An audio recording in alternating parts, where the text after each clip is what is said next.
Saben que estaba yo sentado allá atrás y pensaba en algo. A ver, les digo.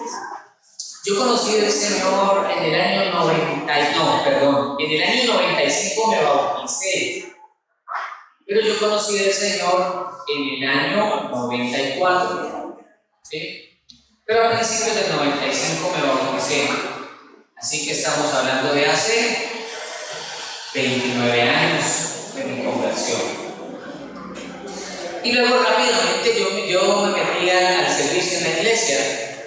Y Dios me dio gracia y yo rapidito empecé a estudiar la Biblia. O sea, Dios puso en mi corazón una pasión muy profunda por servirle al Señor y predicar su palabra. Eso es algo que Él me impartió. Años después fue que ya empezaron a venir palabras proféticas sobre el ministerio. Pero lo primero fue que Dios impartió en mi corazón una pasión por esta cuestión de enseñar la palabra de Dios. Y por eso empecé a estudiar y a preparar. Entonces, recuerdo que yo estaba congregando en una iglesia pequeña, más pequeña que esta, y yo tenía el privilegio de los ayunos. Recuerdo que eran los sábados.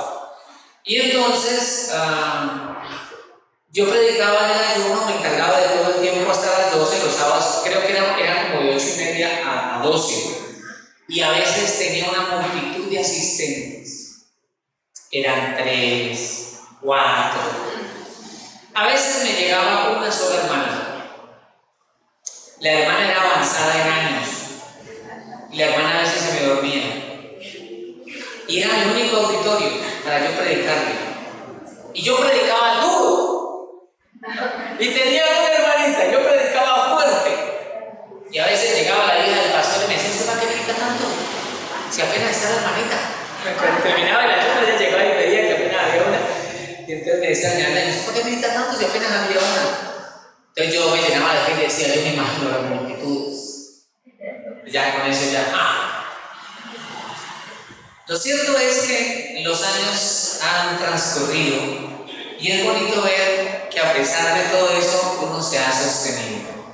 Imagínate, ya vamos para los 30 años de convertido, de estar sirviendo al Señor y de llevar su palabra. Entonces ahora que ya voy un poco disminuida la asistencia, por lo que les digo que muchos vinieron al primer culto y otros están haciendo allá preparando el almuerzo para mamá o la invitación, bueno, en fin. Es bonito ver eso, ¿no? Que a lo largo del caminar Dios ha sido fiel. Dios ha sido fiel. Dios ha sido bueno. Y aunque en aquel tiempo mis privilegios eran sencillos, hoy hay una tarea con mayor responsabilidad porque es dirigir una iglesia. Y le doy muchas gracias a Dios porque además estamos construyendo su casa. Seguimos adelante, eso va muy bien. Ya se están levantando las paredes de los baños, el espacio donde va a ir la cocina, todas esas cosas. Ahora en junio los invito porque vamos a tener allá un ayuno, con la ayuda de Dios, para que vean por dónde vamos.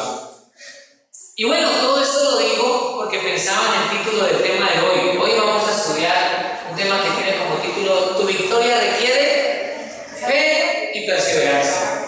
Han sido casi 30 años de convertido, hermano, donde seguramente he cometido muchos errores, he cometido fallas, he tenido desaciertos, he tenido crisis de fe, ¿cierto? Pero a pesar de todo, con la ayuda de Dios hemos podido perseverar. Y yo pienso que la perseverancia es una evidencia de tu fe. Si hay algo que puede hablar bien de tu fe, es que tú puedes perseverar en el Señor. Y hoy vamos a hablar de un hombre de fe. Y le voy a compartir 4 cositas. La primera: fortalece tu identidad como hijo del rey. Esto sí que es importante. Fortalece tu identidad como hijo del rey o como hija del rey. Esto es muy importante porque esto determina tu manera de ver la vida, tu manera de tomar decisiones, tu actitud frente a la vida.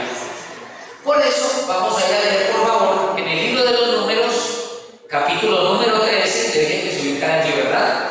Libro de los Números, capítulo 13, y vamos a leer del versículo 1 al 3. Es muy importante que usted lea con mucha atención. Versículos del 1 al 3. Dice: y Jehová habló a Moisés diciendo: envía tú hombres que reconozcan la tierra de Canaán, la cual yo doy a los hijos de Israel. Por favor, quedémonos con esa frase: la cual yo doy a los hijos de Israel. Note que no dice la que yo daré, porque Dios llama a las cosas que no son como si fuesen. O sea, Dios ya está diciendo: yo les doy a ustedes esa tierra, a mi pueblo, yo les doy a los hijos de Israel. Sigue diciendo el verso 2: de cada tribu de sus padres enviaréis un varón, cada uno que. ¿Me está siguiendo? Cada uno que príncipe entre ellos. ¿Qué es un príncipe? Un hijo de un rey. O sea que el Señor aquí está enviando hijos de linaje real. Es interesante pensar en eso, porque Él no está mandando soldados rasos, Él está mandando príncipes, hijos con linaje real, para que vayan a reconocer la tierra buena y ancha, la tierra que fluye leche y miel. Versículo 3: y Moisés los envió desde el desierto de Parán, conforme a la palabra de Jehová, y todos aquellos varones eran príncipes. Otra vez, ¿no le parece interesante que estos 3 versículos hagan énfasis en que tenían que ser príncipes? Y eso nos habla de un linaje real. Pero mire conmigo lo que dice el verso 6, versículo 6: de la tribu de Judá, Caleb, hijo de Jefón. De la tribu de Judá, Caleb. ¿Sabe que ese nombre, Judá, fortalece el concepto de realeza? Porque esta, de las 12 tribus, así como la tribu de Leví fue escogida para el sacerdocio, la tribu de Judá fue escogida para el trono. David, el rey, ¿era de qué tribu? De la tribu de Judá. Y por eso a Jesús lo llamaban a veces hijo de David. Jesús, hijo de David, queriendo decir el que tiene derecho al trono. Entonces, el príncipe de Judá ya nos está hablando de un linaje real. ¿Y a usted no le parece interesante que la Biblia diga que Dios nos hizo, que Jesucristo nos hizo reyes y sacerdotes?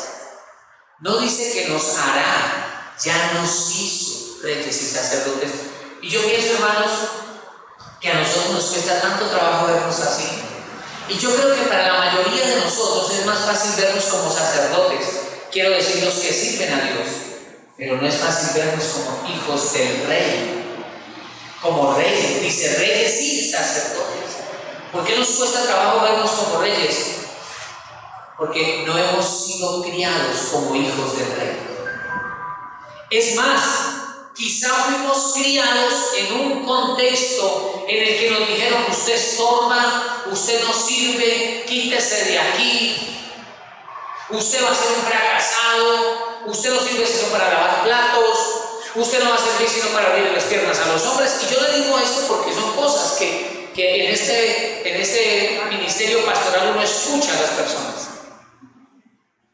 Ahora, cuando nacemos en un nivel económico de escasos recursos, pues con peor razón, porque tal vez nuestros padres y familiares eran: usted no puede, hijo, no piense en eso, usted nunca va a tener eso o aquello, usted no puede estudiar, no ve que nosotros somos pobres. Entonces, como quienes hablaban eran tal vez nuestros padres, nuestros abuelos, los que tienen injerencia y una palabra de autoridad sobre nosotros, nos hablaban así y nosotros aceptábamos eso, dábamos por sentado que así era. Y eso entró a determinar nuestro estilo de vida y nuestra manera de ver la vida. De manera que no creemos que Dios nos quiera dar cosas grandes. Y por eso tenemos una perspectiva siempre de lo pequeñito.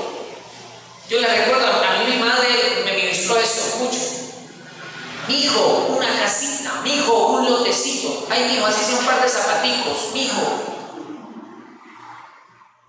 ¿Ve? Y de pronto, el pensar que se anhelaba algo más grande era ser desagradecido por lo poquito. Entonces, crece uno con ese asunto y cuando llega identificarse o empezar a verse como hijo del rey como que no cuadra, porque durante años fui educado de manera diferente. Entonces es cuando Pablo dice: renovaos en el espíritu de vuestra mente, transformaos por medio de la renovación de vuestro entendimiento. Entonces yo tengo que empezar a mirarme como Dios me ve. ¿Cómo me ve Dios? Rey y sacerdote, hijos del rey. ¿Se acuerda que la Biblia también dice que somos linaje especial, nación santa, real sacerdocio? Real sacerdocio, dice la Escritura. En un reino, voy a invitarlo para que usted se imagine o traiga a su memoria esas películas de la Edad Media. El rey, un pueblo, ¿cierto? Los conceptos básicos de un reino: un rey, un pueblo, un territorio. Esos son los conceptos básicos. Entonces, yo puedo ser ciudadano de un reino. Entonces, el reino me da protección, el reino me da provisión, tengo identidad, formo parte de ese reino, soy ciudadano de ese reino.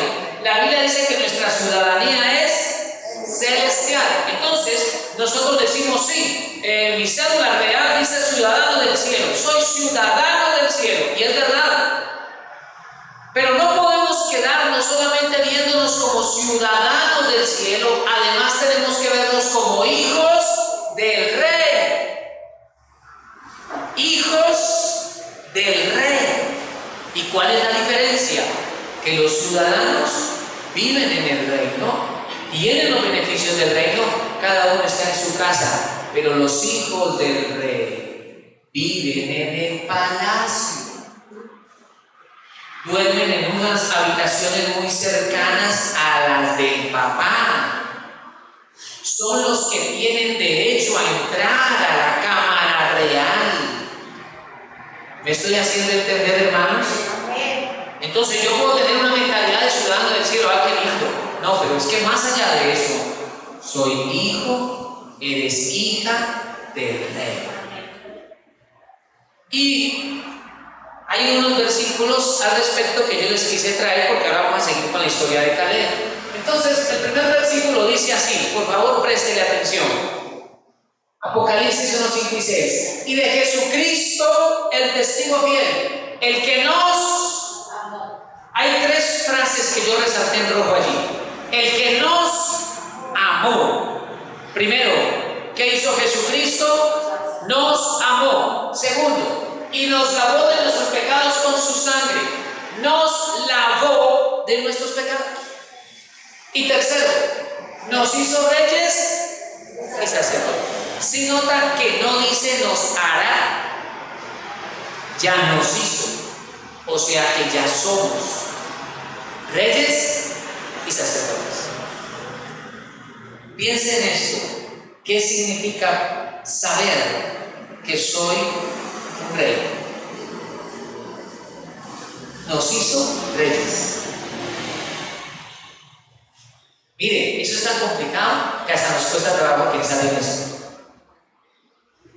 Porque es más fácil pensar en aquello que durante décadas he creído. Yo no puedo, pobrecito yo, hay que luchar en esta vida, porque así es la vida. Y siempre como con ese verme como un rey, o como mujer que usted se vea como una reina. ¿Sí ve? Y eso como que, pero aquí dice, ¿qué hacemos? Y nos hizo reyes y sacerdotes para Dios, su Padre. A Él sea gloria y imperio por los siglos de los siglos. Amén. El versículo o el pasaje termina cerrando con una alabanza. A Él sea. Luego dice, nos hizo reyes y sacerdotes. ¿Cómo nos hizo reyes? Porque primero nos lavó con su sangre. ¿Cómo nos lavó con su sangre? Porque nos amó. Por su inmenso amor vino y dio su vida en la cruz del Calvario, nos limpió de pecado, pero no fue suficiente. Él no dijo, eso basta. Él dijo, además, yo los voy a elevar, los voy a proporcionar, los voy a poner en un lugar especial.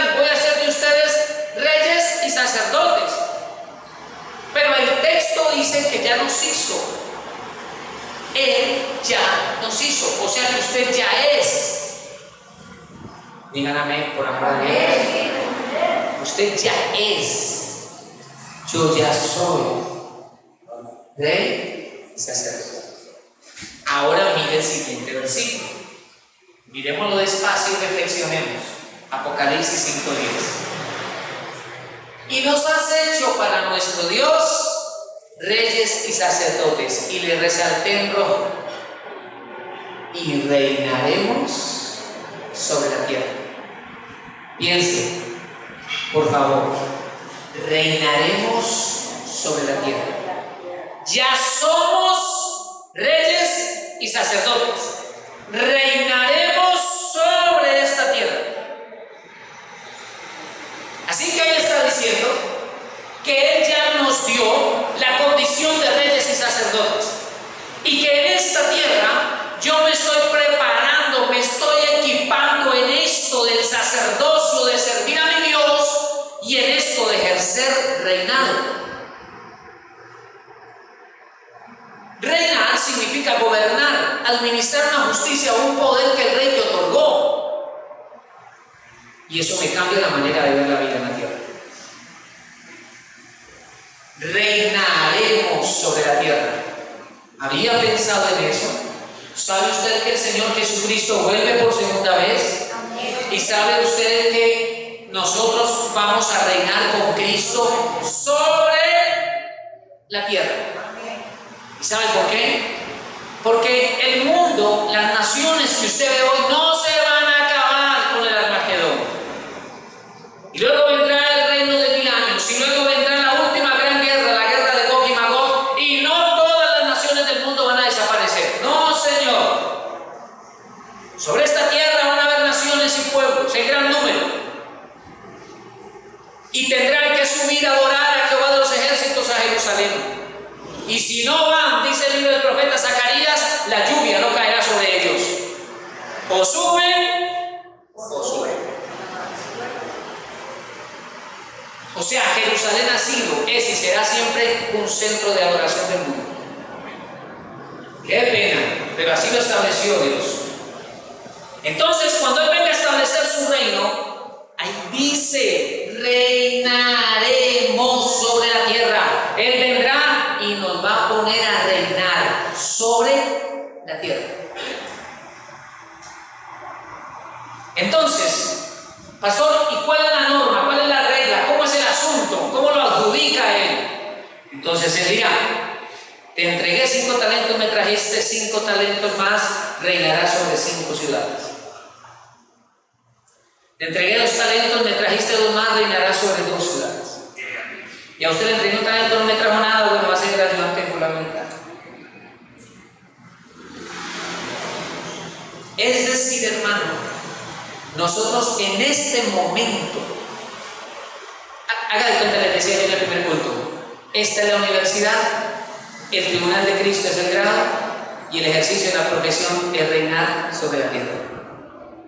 Aquí usted y yo estamos siendo formados, equipados. Aquí estamos aprendiendo a ser reyes. Por eso ya nos hizo, o sea, ya te posicionó. Ejércelo, porque cuando venga en serio el reinado, necesito que lo hagas bien. Entonces es muy importante que nos veamos como somos, hijos del rey.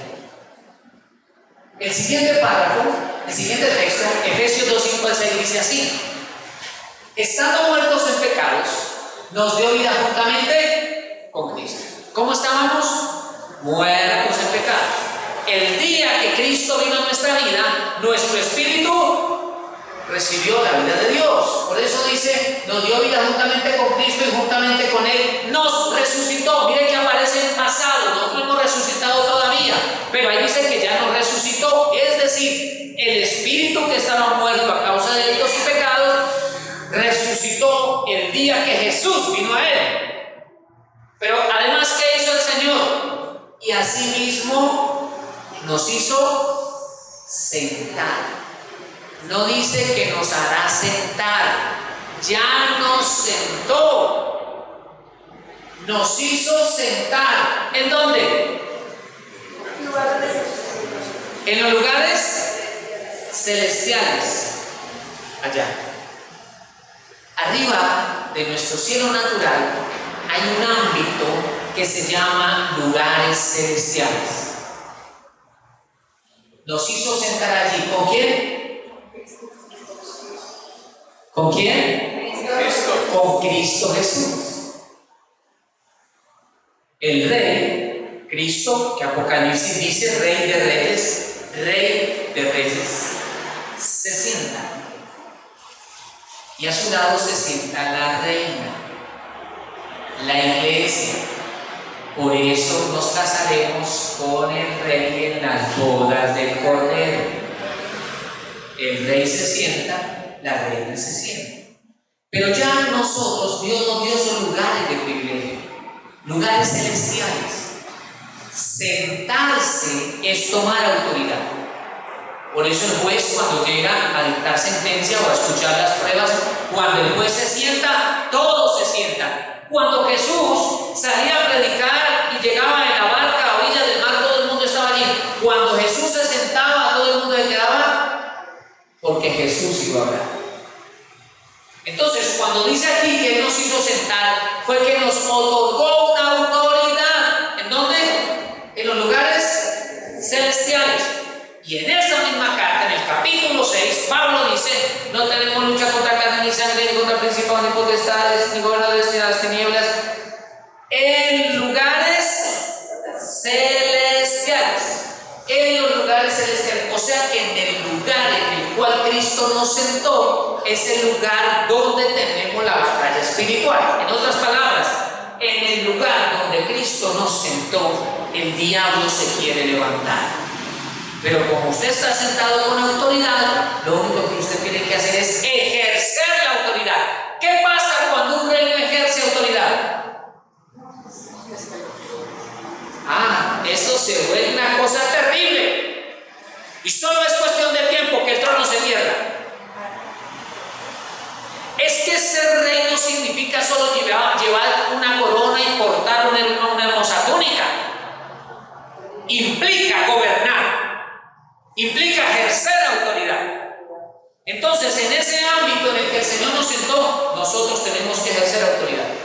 Y en el nombre de Jesucristo, los demonios se van. Porque Cristo nos dio la autoridad. Entonces, tenemos que vernos como hijos del Rey. No es cuestión que se manifieste un demonio. ¡Qué susto! ¿Y qué hace una cosa tan horrible? Y eso es apenas uno. Usted se imagina una cantidad bien grande. Ejercer autoridad. Vamos a ver ahora, en segundo lugar, la importancia de que nuestra fe sea sólida. Por eso, alimenta tu fe con las promesas de Dios. Está establecido que la fe viene por el oír la palabra de Dios. No solo del pan vivirá el hombre, sino de toda palabra que sale de la boca. Entonces, nutre tu fe con las promesas de Dios. Tu fe no se nutre con películas. Yo no estoy diciendo que no puede ver. Tu fe no se nutre con un partido. Yo no estoy diciendo que no lo puedes ver. Lo que estoy diciendo es que si tú no te alimentas con la palabra de Dios, vas a ser desnutrido en la fe. Y entonces tu actitud frente a la vida va a ser de la misma manera. Y el enemigo quiere que tú te veas en un rincón solito, sufriendo, nadie me quiere, todos me odian, que no saben qué pasa. Él quiere que tú te veas así. Pero Dios quiere que tú tengas actitud de un rey. Él nos hizo reyes y sacerdotes. Que tú tengas la actitud de un hijo del rey. Que te comportes como un príncipe, como una princesa. Eres hija del rey. Eres hijo del rey. ¿Por qué, amados hermanos, conformarnos con menos de lo que Dios ya nos dio? Nos hizo sentar, lo leímos ahora. Nos hizo reyes y sacerdotes. ¿Por qué de conformarme con menos? ¿Por qué no de luchar por lo que Dios me ha dado? ¿Por qué aceptar lo que el diablo quiere hacer? Cuando Dios nos ha dado ya cosas mayores. Allí En Números capítulo 13, versículo 2, leímos ahora y hice énfasis en esa frase: la tierra que yo les doy a los hijos de Israel. Ahora, la Biblia nos dice que esos espías se fueron.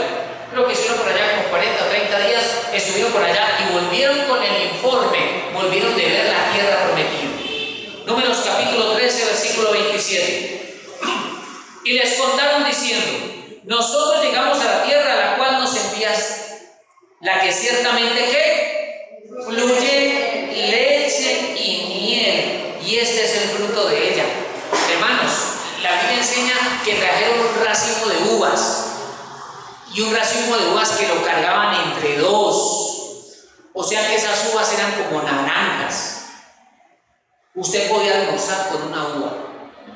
Esa cosa, eso era grande. Ellos dijeron: mire, aquí está el fruto, como Dios dijo. Y de verdad, es tierra que fluye leche y miel. Versículo número 28. Mas el pueblo que habita aquella tierra es fuerte, y las ciudades muy grandes y fortificadas. Y también vimos allí a los hijos de Anac. Ellos dicen: sí, la tierra ha sido como Dios ha dicho, pero no podemos vencer a sus habitantes como Dios dijo. Qué cosa tan terrible. Ellos dicen: ese pueblo que está allá es fuerte, es fuerte. Esas ciudades tienen unos muros inmensos. Y además, allá vive la descendencia de Anac. Anac fue el antepasado de los anaseos, los gigantes.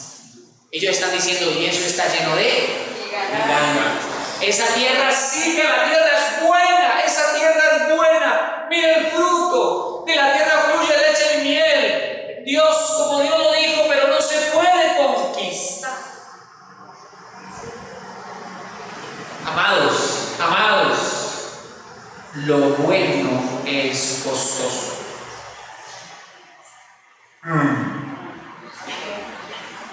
¿Cuántas veces usted ha comprado algo porque es barato y cómo le sale? Yo les he contado ya mi cacharro que no lo logrado.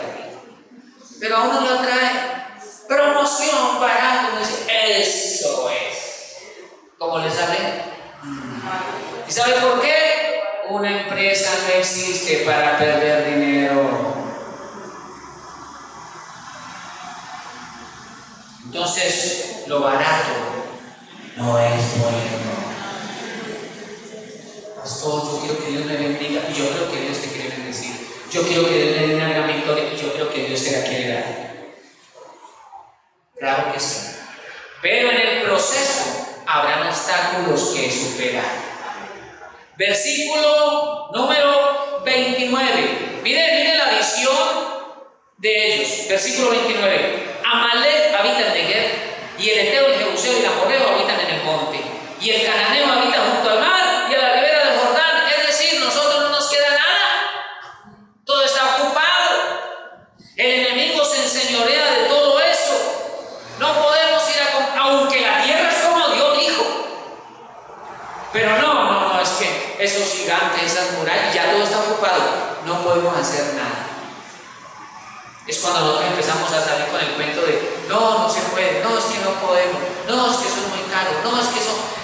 Hermano, a veces nosotros reafirmamos eso: es que eso solamente es para gente de plata. Eso es solamente para los ricos. Yo he escuchado. ¿Y qué? ¿Es que usted cree que mi papá es pobre?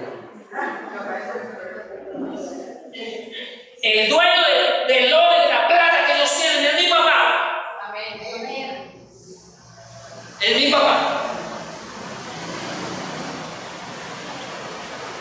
Vean, amados, si Dios en su gracia no me hubiese renovado la mente un poquito, porque ahí voy en el proceso, nosotros no estaríamos construyendo el templo que hoy estamos construyendo. Porque aquí no hemos contado con un peso de una misión extranjera, de una donación de alguna ONG. Ha sido el Rey de Gloria que nos ha provisto. Amén. Y lo saben decir a ustedes para hacerlo. Y le digo una cosa: prepárese, porque muchas bendiciones vienen sobre esta congregación. Amén. Porque esta congregación lleva 4 años sembrando. Amén. Y delante de Dios no hay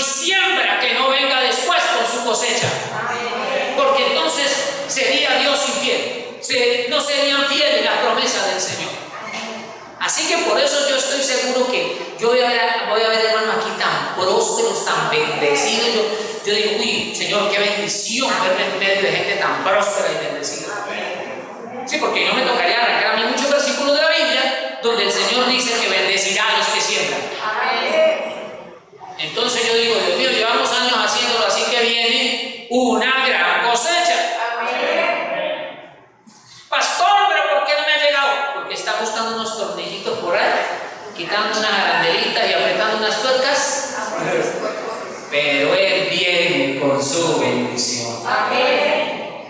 Pero estamos leyendo lo que los espías hablaban, inspirados por el miedo, no esos gigantes, motivados por la incredulidad, no podemos. Desobedientes, porque Dios les estaba diciendo, ve a conquistar, vayan a poseer lo que yo ya les doy. Ellos utilizaban mucho más sus ojos naturales, viendo los gigantes, viendo las murallas, viendo las adversidades.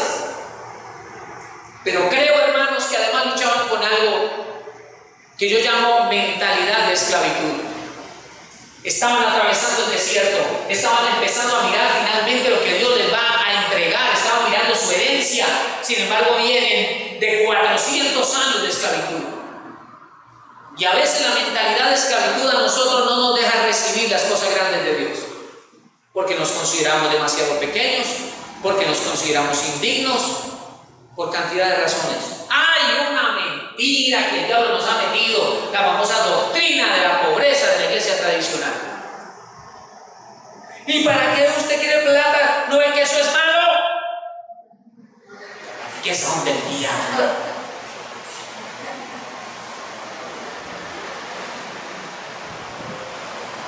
Yo a veces miro el salón que estamos construyendo allá y digo, uy Señor, si usted nos sigue diciendo así, esto en un año, año y medio, 2 años, esto va a quedar pequeño. Y llega mi esposa fue, sí, creo que el maestro le dijo, o fue el maestro que me dijo a mí, pastor, la señora enseguida me estuvo hablando, porque le hace un trabajo también. ¿Y qué te dijo? Que está vendiendo la casa. Ay, me se me movía el corazón. Señor, tuviera la plata para comprarlo. Y sabe, el diablo muchas veces lo que hace es detener el fluir de las finanzas para que no podamos extender el reino. Así que ese argumento de, ¡ay, las riquezas son malas, creo que eso es pecado! Eso viene del diablo. Porque el diablo no quiere que el pueblo de Dios tenga para que dé con generosidad, para que podamos invertir en la obra de Dios, para que podamos extender su reino. A él le interesa eso. Mentalidad de esclavitud. No se puede. No, ay, qué pecado. No, que no sé qué. A mí me ha tocado lidiar con eso. Les he contado porque mi madre hablaba con frecuencia así. No, mijito, los tecitos, mijito, y la cosita, la changlita, los zapatitos, ay, mijito, cualquier cosita. Entonces uno, claro, va creciendo. Llega grande, un Dios tan grande, tan poderoso, Señor, los zapatitos, Señor, la camisita, Señor. Yo no estoy diciéndole a usted que ponga sus ojos en las riquezas, ponga sus ojos en el autor y consumador de la fe, Jesucristo el Señor. Eso es lo principal. Pero además de esa mentalidad de esclavitud, nosotros tenemos que transicionar a la mentalidad de reino. Somos hijos del Rey.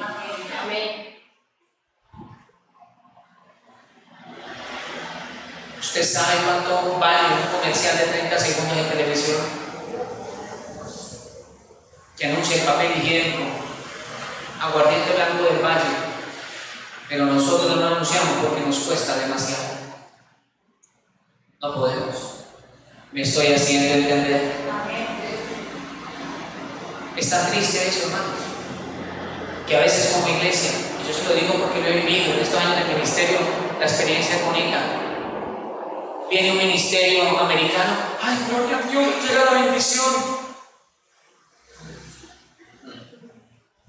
Escuchaba en un sermón al pastor T.B. Joshua y él decía, cuando salimos a hacer una cruzada a otros países, aún en Estados Unidos, porque él era pastor en Uganda, África, hermanos, y él decía, cuando vamos allá a hacer campañas, ni un peso pedimos.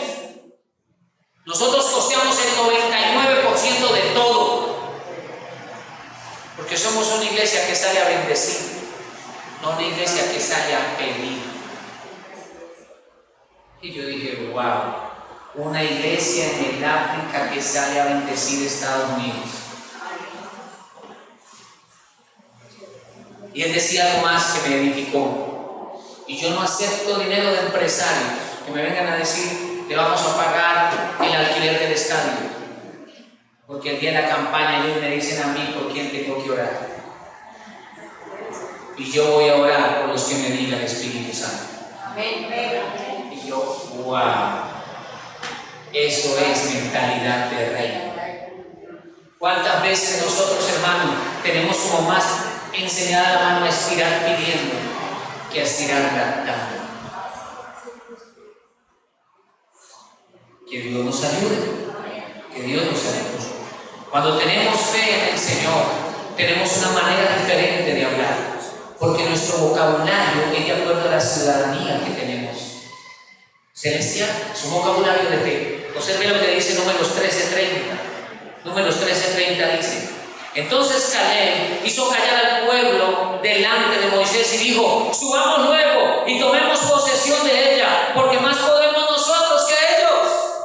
Este es un hombre de fe, Caleb. Los otros decían: no, allá están los gigantes, no, esas ciudades tan grandes, no, eso es terrible, eso no se puede, no, qué cosa tan complicada. Y Caleb dice: no, Señor, vamos, ¿qué más podemos nosotros con ellos? Porque Dios va con nosotros. Y aquí entramos, hermanos, al punto número 3. Tercero, reflexionemos en esta frase. El poder de tus obstáculos está determinado por ti mismo. El obstáculo es tan grande como tú mismo lo hagas. El gigante es tan alto como tú mismo lo veas. Es decir, el problema no es tan grande como está afuera. El problema es cómo desde adentro usted lo ve. No es el diablo, no, los demonios podrán levantarse, pero siempre está en la manera en que tú ves el problema, la manera en que tú ves la dificultad.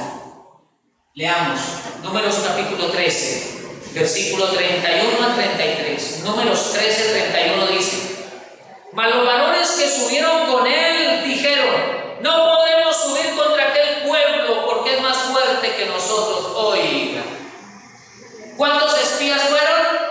12. De los 12, solo Josué y Caleb dijeron: podemos conquistar la tierra porque Dios dijo. Pero 10 de ellos decían: no, soy el gigante, esas murallas son grandes, nosotros no podemos. Los 10 dijeron: no podemos, solo 2 decían: sí podemos. O sea que no siempre la mayoría tiene la razón. Hermanos amados, la cuestión de las mayorías es cuestión de la democracia. El pueblo, el gobierno de la gente. Ellos toman sus decisiones así, pero nosotros estamos en un gobierno que se llama teocracia, el gobierno de Dios. Y cuando Dios dice algo, hazlo, porque ahí te va a respaldar, ahí te va a bendecir, sin importar lo que piense la mayoría. Si tú haces la voluntad del Señor, Él te va a respaldar, Él te va a bendecir.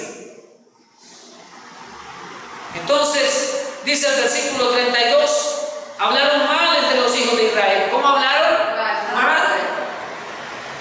De la tierra que habían reconocido, diciendo: la tierra por donde pasamos para reconocerla es tierra que traga a sus moradores. Y yo me imagino a la gente asustada. Traga a sus moradores. No hay un solo versículo en la Biblia que hable de arena movediza en el desierto. Sin embargo, no, esa tierra traga a sus moradores. Usted ha visto que cuando la gente quiere presentar un cuadro triste del panorama, habla así de esa manera. Cuando alguien quiere alarmar, ¡ah! Usted no sabe, y ya entra como con esas palabras. Usted no sabe. Y digo, ¿qué? Me han dicho, yo ya está como preparado para el susto. que se estrelló fulano de tal. ¿Cómo se estrelló? ¿Y qué le pasó? Yo no sé, pero que una moto y que llegó. ¡Ay, Dios mío! Ya uno está zarado, como le ponen así ese sentido de película. Así que uno, ¡uy, Dios mío! Y no, vamos a ver en una moto que le dio con la dirección al carro. Estamos tan preparados a eso. Yo recuerdo cuando una moto nos dio al otro carro, nos dio por detrás. Recuerdo que antes llegué a la casa de mi hermano y le dije, no, mira que una moto nos dio por detrás. ¿Y qué pasó? Dijo la esposa de mi hermano. No, nada, no, ya cuadramos el arreglo, nosotros el carro y ya ponemos. No pasó nada. Pero nosotros, ¿qué? Queremos engrandecer las cosas. Esa tierra traga a sus moradores.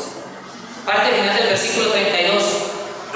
Y todo el pueblo que vimos en medio de ella son hombres de grande estatura, vimos gigantes. Yo les voy a decir la verdad, cuando yo leía gigantes en la Biblia, yo me imaginaba gente de 20 metros. Una cosa impresionante, o sea, la talla del pie era el tamaño de una casa. Yo me imaginaba eso gigante. No, y al parecer como que no pasaban de 3 metros. Póngale 3 metros, pues.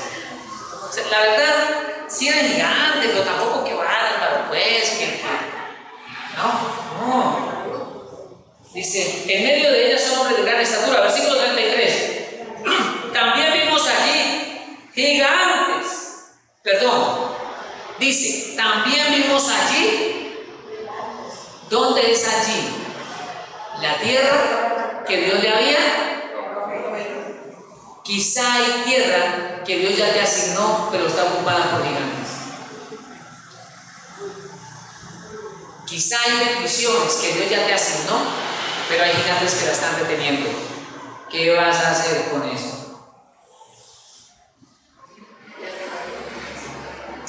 ¿Sabe qué es lo lindo de la obra de Dios? Es que todo es posible para Él.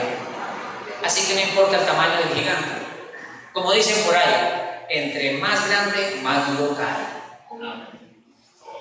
Versículo 33. También vimos allí gigantes, hijos de Anak, raza de los gigantes, y éramos nosotros, dicen ellos, a nuestro parecer, según nuestro propio criterio, dice, éramos como langostas, o sea, como insectos. Oiga, aquí sí ya fue más tremendo, porque aquí ya pasan ellos de una mentalidad de esclavitud a mentalidad de insectos. Terrible, terrible. Ellos se veían pequeñitos. ¿Sabe qué es lo tremendo? Miren cómo termina diciendo, y así les parecíamos a ellos. Es interesante, pero la manera en que tú te veas también determina la manera en que te ven. Nadie tenga más alto concepto de sí que el que debe tener, sino que piense de sí con cordura. Aquí no estamos hablando de ser orgullosos, de ser jactanciosos, de ser vanidosos, que es el principio del diablo, el orgullo. Pero tampoco irnos al otro extremo de que somos la chancla que alguien dejó tirada, de que somos la alfombra, la cáscara de banano. No, hermano. Somos hijos del Rey, somos hijos de Dios. Y con todos los beneficios del reino. Así que yo creo que tenemos que llegar como a un momento en nuestra vida donde eso provoque un cambio. Sí, caramba, yo voy a cambiar mi manera de verme, mi manera de pensar. Yo le voy a creer a mi Dios. Yo le voy a creer a mi Dios. Por favor, miren Números 14, versículo 36. Números 14, versículo 36. Y los varones que Moisés envió a reconocer la tierra y que al volver habían hecho murmurar contra él a toda la congregación, desacreditando aquel país, aquellos varones que habían hablado mal de la tierra, murieron de plaga delante de Jehová. Tal vez usted no sabía esto, pero los 10 espías que dijeron que no podían subir, murieron de una plaga. Dios nos ayude para que no seamos rebeldes al plan de Dios. Murieron de una plaga. O sea que nuestra fe nos libra de la muerte, porque más el justo por la fe vivirá. Termino en el versículo 38, pero Josué, hijo de Nun, y Caleb, hijo de Jefón, quedaron con vida de entre aquellos hombres que habían reconocer. Hermanos, los 2 millones de personas que salieron de la tierra de esclavitud, solamente Josué y Caleb entraron a la tierra prometida. Y entramos aquí al punto número 4, hermanos. Mira tu herencia y las victorias que te esperan. Yo cuando leo esto y pienso en esto, yo me esfuerzo. Y a veces yo voy y me paro allá en la construcción. La construcción no es grande, hermanos. No es grande, pero es nuestra, gracias a Dios. En su tiempo Él nos entregará una de las propiedades al lado, porque yo no creo que sea pura casualidad que estemos al lado de un parqueadero, que atrás tengamos otro parqueadero y que al lado tengamos una casa que están vendiendo. Eso no es casualidad. Solo Él sabía dónde nos iba a poner. Así, y como hemos estado leyendo, Él nos llevó a una tierra buena y ancha. Ahí los gigantes lo vamos desterrando. Pero allá nos llevó el Señor. Y yo a veces voy a me paro allá en ese, donde va a caer el atril, ¿no? Y miro. Y pues yo, necesitamos ese pedazo de aquí donde acomodamos tal cosa. Tenemos que hacer. Y tenemos que mirar, hermanos, toda la parte de abajo llena de personas, el mezanín lleno de personas. Y alguien me decía, pastor, y de pronto arriba el tercer punto, pues abrimos el tercer punto. ¿Sabe Dios? Amén. Entonces, resulta que Caleb finalmente se tiene que someter a la mayoría y Dios castigó a la mayoría. Recordemos eso porque todos los, dice la escritura que todos los mayores de 20 años murieron. Todos los mayores de 20 años murieron en el desierto. En el desierto nacieron, cuando tuvieron 40 años, los que tenían menos de 20 años fueron aquellos que bajo la dirección de Josué y Caleb ingresaron a la tierra prometida. Dice la escritura. Entonces pasan 40 años del desierto y empiezan a conquistar la tierra. Estamos hablando aquí de Josué capítulo 14. Vamos al libro de Josué capítulo 14. Ya aquí están repartiendo la tierra, han hecho ya la mayor parte de la conquista. Y miren lo que dice aquí. Josué capítulo 14, versículo número 6. Josué 14, 6. Dice: y los hijos de Judá vinieron a Josué en Gilgal. Ya Moisés había muerto y Josué era el líder. Y Caleb, hijo de Jefón Ceneseo, le dijo: tú sabes lo que Jehová dijo, varón a Moisés, varón de Dios, en Cades Barnea y tocante a mí y ti. Versículo número 10, salte ahora al verso 10. Ahora bien, Jehová me ha hecho vivir como él dijo estos 45 años, desde el tiempo que Jehová habló estas palabras a Moisés. ¿Por qué 45 años? Si caminaron en el desierto 40. Porque es que 40 caminaron en el desierto y ya llevaban 5 años conquistando la tierra. 5 años batallando, sacando gigantes, sacando filisteos, todos feos. Entonces dice, verso 10. Ahora bien, Jehová me ha hecho vivir como él dijo estos 45 años, desde el tiempo que Jehová habló estas palabras a Moisés cuando Israel andaba por el desierto. Y ahora he aquí, soy de edad de ¿cuántos años? 85 años. Este señor, hermanos, de 85 años viene y le dice a Josué: Josué, acuérdate, hace 45 años atrás cuando Jehová Dios habló a Moisés respecto a ti y a mí. Y han dado por el desierto, y anduvo por el desierto 40 años. A Caleb le tocó aguantarse el desierto 40 años. A Caleb le tocó aguantarse la rebelión de la gente 40 años. A Caleb le tocó esperar 40 años. A veces somos ansiosos, ¿cierto? Yo a veces soy ansioso y peco por eso. Y le digo a Dios que me ayude. Pero a este hombre le tocó esperar 40 años. Y llega a los 85 y le dicen: pero ahora hablemos de lo que hace 45 años Dios habló. Versículo 11. Todavía estoy tan fuerte como el día que Moisés me envió. Oiga, con 85. ¿Cuántas veces nosotros ya a los 70 estamos? ¡Ay! Una agüita y por la caballo para los riñones.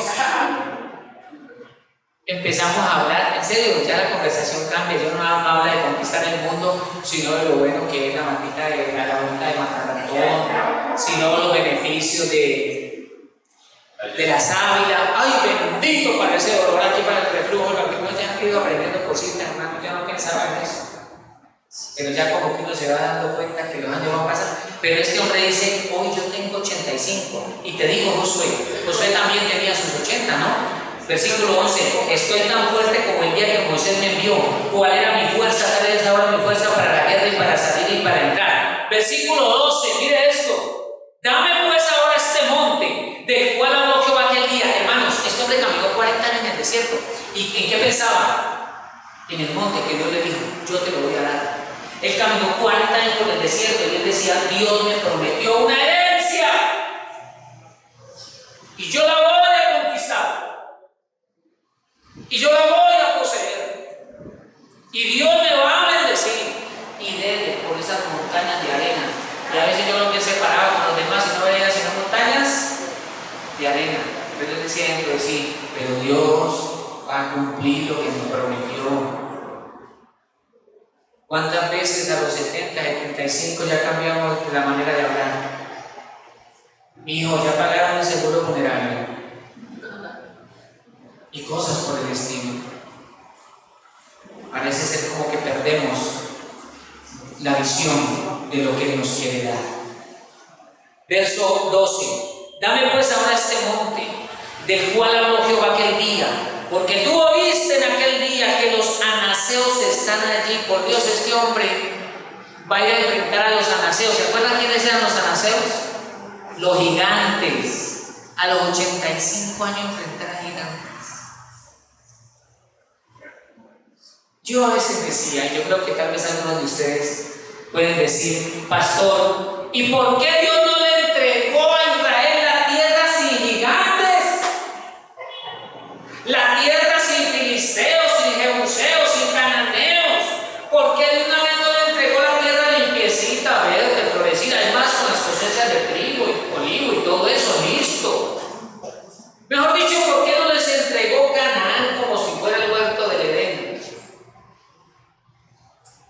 Porque en el Edén faltó lo que en Canaán Dios quería forjar. ¿Qué faltó en el Edén? Un Adán con carácter, que le dijera a la serpiente, vete o te dejo sin cabeza, y que le dijera a su esposa, no vamos a comer del árbol que Dios dijo no. Entonces Dios nos trae a la tierra de Canaán a luchar contra los gigantes, a derrocar esas ciudades amuralladas, a expulsar a los jebuseos y los cananeos. Pero ¿por qué, pastor, Dios permite que enfrentemos gigantes, que hayan pruebas, que hayan momentos críticos? Porque eso nos forja, eso nos hace firmes en nuestro carácter, porque el día de mañana reinaremos con Él sobre la tierra. Y los reyes, nosotros que vamos a estar reinando, no podemos ser pusilánimes, no podemos ser débiles y frágiles. Tenemos que reinar sobre la tierra. Él nos va a asignar ciudades. Y tenemos que reinar con fuerza, con firmeza, estableciendo el reino de Dios. No dice la Escritura, venga tu reino y hágase tu voluntad aquí en la tierra como en el cielo. Pero el reino de los cielos se torna violento y solo los valientes lo arrebatan. Por eso Dios le dijo a Josué, esfuérzate y sé valiente. Hay momentos críticos en nuestra vida, momentos donde lloramos, donde nos quebramos, donde nos sentimos solos, donde vivimos la decepción, la frustración, todo eso. Pero Dios lo permite porque tú tienes que forjarte. Tu carácter tiene que ser formado en el amor de Cristo, como digo, en un amor firme. Porque mañana vas a reinar sobre una ciudad o sobre 10, yo no sé cuántas te va a asignar el Señor. Pero imagínate un rey en un trono que no fue forjado, que no fue formado. Ay, están hablando mal de mí, mi pueblo habla mal de mí. No. Por eso Dios nos permite vivir procesos. ¿Somos qué? Probados. Ese es parte del proceso. Versículo 13. Entonces, Josué entonces lo bendijo y le dio a Caleb, hijo de Jefón, a Hebrón por heredad. Diga conmigo, herencia. ¿Cuántos son hijos del rey? Amén. Pues viene una herencia. Amén. Y le voy a decir una cosa, una herencia aquí y una herencia allá. Amén. Porque Dios te quiere bendecir aquí y te quiere bendecir allá. Amén. Porque cuando el Señor eligió a los 12, no recuerdo quién vino a Jesús y dijo, Señor, pero pues estoy dejando a mi mamá, mi papá, mi familia, mi chivo, mis vacas. Y Jesús, ¿qué le dijo? No hay quien deje familia y bienes y todas estas cosas para seguirme, que no reciba 100 veces más en esta tierra y en el reino venidero. Dios nos quiere bendecir allá, nos quiere bendecir aquí. Así que hay una herencia. No te conformes con menos. Versículo 14. Por tanto, Hebrón vino a ser heredad de Caleb. Oiga, Hebrón no era, pero vino a ser de Caleb, hijo de Jefón cenezeo, hasta hoy, por cuanto había, aquí está el asunto, por cuanto había seguido cumplidamente a Jehová de Israel. Versículo 15. Y yo destaco ese versículo 15. Mas el nombre de Hebrón fue antes Kiriat Arba, porque Arba fue un hombre grande entre los anaseos. Anac fue el antepasado de los gigantes, y parece ser que Arba fue uno de los hijos de Anac. O sea, era un gigante, y la tierra descansó de la guerra. Aquella ciudad, Kiriat Arba, también se le llamaba Tetrópolis. Se le conocía como la ciudad de los 4 gigantes, pero no solo porque hubiesen 4 gigantes, era la ciudad de los gigantes, pero 4 la gobernaban, Arba y 3 hijos que había tenido, eran gigantes. Y qué interesante, hermanos, que justamente la ciudad ocupada por los gigantes es la que Dios le dice a Caleb, esa es tu herencia. Él tenía que ir a conquistarla. Perdónenme, pero estamos equivocados al pensar que Dios tiene muchas bendiciones para mí y que no tengo nada que hacer. Si queremos conquistar lo que Dios ha planeado para nosotros, tenemos que expulsar a los gigantes que se quieren levantar para estorbar nuestra bendición. Llámese porque toca tu salud, porque toca tu familia, porque toca tus finanzas, yo no sé de qué manera, pero es probable